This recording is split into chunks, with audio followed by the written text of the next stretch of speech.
Hi, this is Kushla Chadwick, helping other mompreneurs and big vision entrepreneurs to have fun in their business and make big profits while you're doing it. So today is Q&A day and I have a juicy question for you, and it's one that I really want to answer. It's a techie question, but it's really important because it's something that in my experience it stumped me, and I lost a huge amount of profits because I didn't figure this out in a really time effective manner. So the question is, which membership site should I use? Now, you may already know that membership sites can be a great way to leverage your time. You know, you put all your content in one place, and you know, everyone's invited to come into this one place to learn, and they can be from anywhere in the world, so you don't have to focus on, you know, serving customers or clients one by one by one by one. You know, you can put it all there, whether it's videos, PDFs, audios, etc., etc. So they're a great, fantastic way to leverage time. But here's the thing, I think that when we ask ourselves the question, which membership site should I use, it should be broken into two parts. It's a two-part question. So the first part of the question is, should I host a membership site? And I want to explain why I say should you, not I, should you host a membership site? And here's the thing. Your clients are going to have a couple of expectations, right? The first expectation is that you're going to give them quality content. So you're going to deliver what you promise, and hopefully you're going to over-deliver on what you promise. Now, I'm assuming you've got that figured. The second part of the second thing that they're going to expect from you is engagement.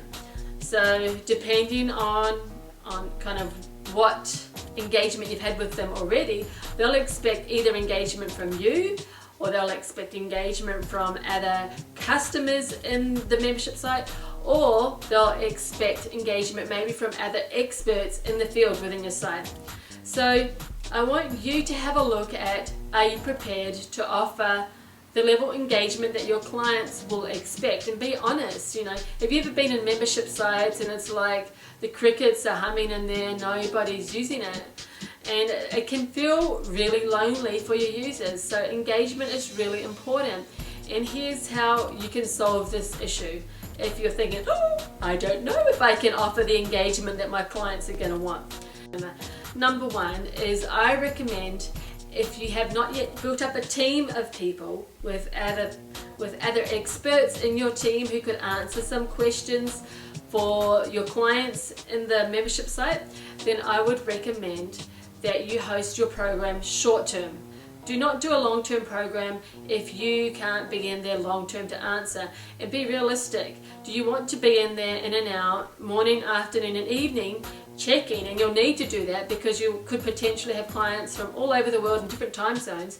Do you really want to do that? Is that the most time effective way to run a business? I don't think so. So if you haven't built up a team yet, you don't have other experts who can field the questions and engage your clients in there all the time, and you're not going to be in there morning, afternoon and night, then I recommend running a short-term program.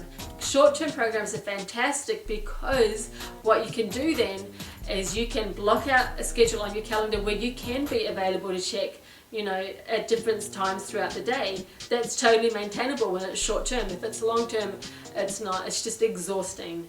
Okay, so a short-term program is a great thing to do if you're a solopreneur and if you haven't built up your team yet, you don't have other experts. Okay. So the second part of the question is, who should I use to run my membership site? So you've established that you're ready. You're either going to run a short-term program so you can engage thoroughly with your customer base, or you're going to run a short-term or longer-term and you've got a team to support you so that the engagement is happening for your clients. Now, who should you use?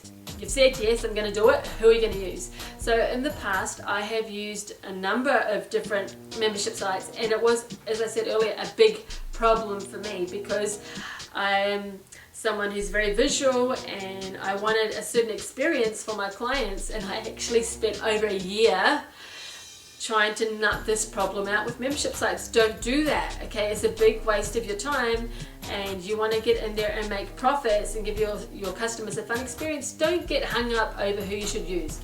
I'm going to give you my recommendations, and then all you need to do is just make a decision.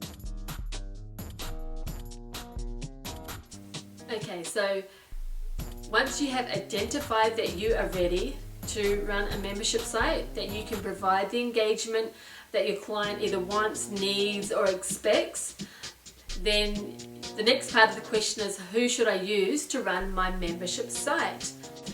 And I'm not going to talk about who I don't like because I don't want to diss anyone, but I'm going to just talk about who I want to recommend. So if you are someone who is a solopreneur and you haven't built up a team yet and you are not tech savvy, then I would recommend Kajabi.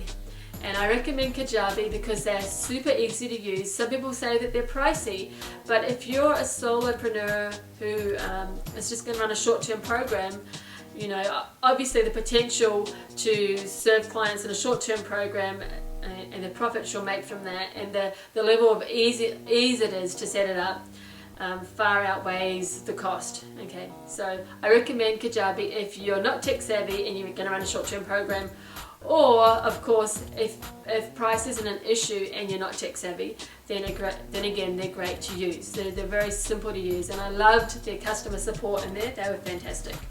Okay, the next one which I would recommend is if you have a WordPress site already. So, you know, there are lots of places you can host your regular websites. A great addition you can add to create a membership site is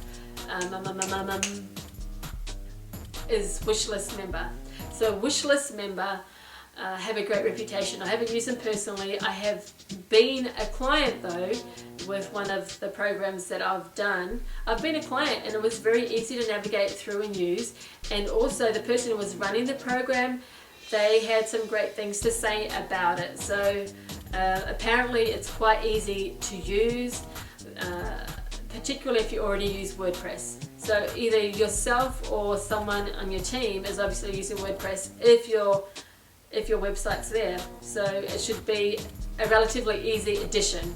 And as far as the financial side of it is concerned, it is a lot cheaper to buy something like that and use it for a lot of sites in comparison to some others where like Kajabi, you know, you have to pay every month for a certain amount.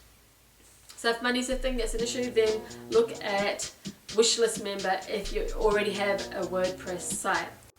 Okay, so another thing is if you're a WordPress user and you have Infusionsoft built into your business, then I would recommend iMember 360 as well. I'm a client in a program at the moment, and so obviously I've just learned about it fairly recently, and it's beautiful to navigate around in there. Again, it's something where you'd probably want a team. I was reading through it, and though it's relatively simple if you're a WordPress user to use it, like if you're an experienced WordPress user to use a lot of these things, again, if you're not tech savvy, then this is something someone else in your team should be handling. But as far as its usability and for a long term, I think it looks fantastic. So iMember 360. Now, another thing that you might not have thought of as being useful is a private Facebook group.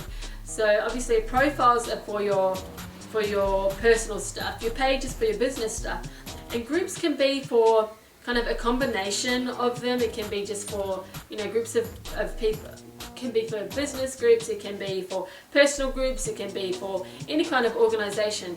And the thing with a group is people are already so familiar with how to use Facebook, it's almost like second nature for a lot of people. So it's a great way to engage with your community. Obviously, you might not be able to structure things the way you would in a normal host, like with, you know, Kajabi or Wishlist or iMember 360, any of that stuff. You know, it's just going to look like this, and the content's going to keep moving through, but it might really be suitable for what you want. And you know, you can think of things like mastermind groups, and you can think of, you know, maybe you've sold another product to people, an online product, and you know, this is a way to get together and engage more in conversation about that. You know, so it really depends what you want with your community. So there's some options. We have Kajabi, there's Wishlist Member, there's iMember 360, and then there's a private Facebook group. So I hope that that's helpful. That's what I recommend for you. Just have a look, you know, at how big your team is, have a look at your budget, and have a look at what it is that you really are trying to achieve through having this community, and then make a decision. don't waste time doing it and losing all your profits and stressing yourself out about it, okay?